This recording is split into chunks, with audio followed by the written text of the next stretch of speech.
Hello everyone.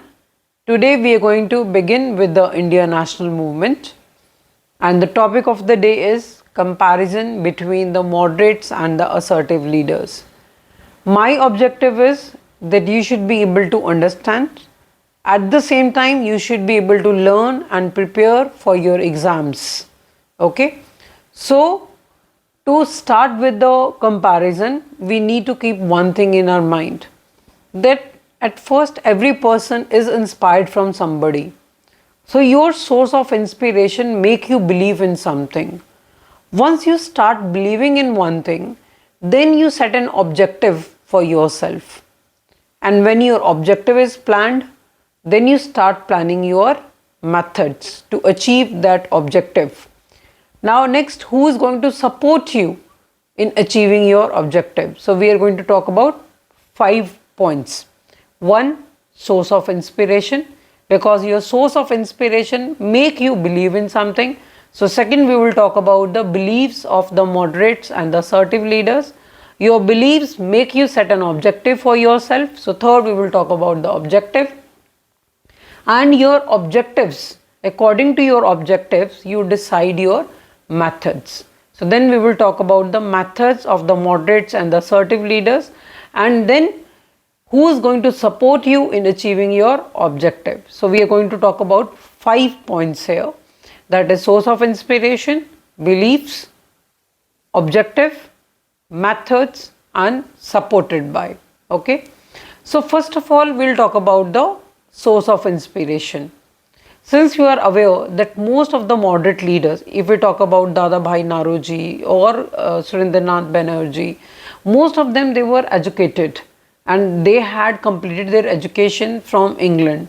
So definitely they have studied the foreign authors like John Mills, Spencer. So they were inspired from the Western philosophers.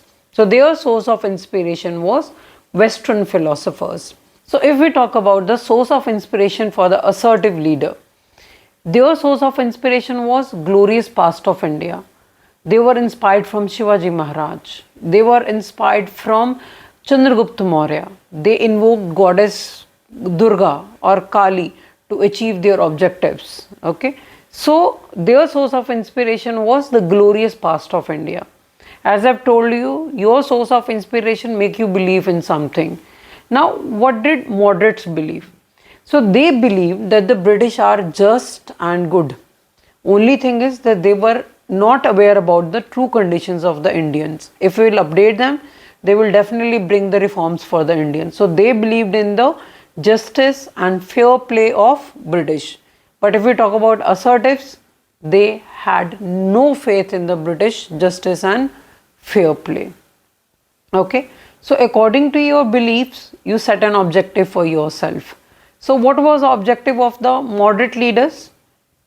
They wanted self-governance under the British rule.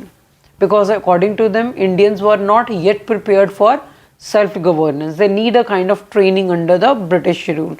It's not like that they were not aware about the oppressive ruling of the British, but still they wanted that the Indians should be trained under the British rule. So they wanted self-governance. What was their objective? Self-governance under British rule. But if we talk about the assertive leaders, they wanted nothing less than complete independence. Okay.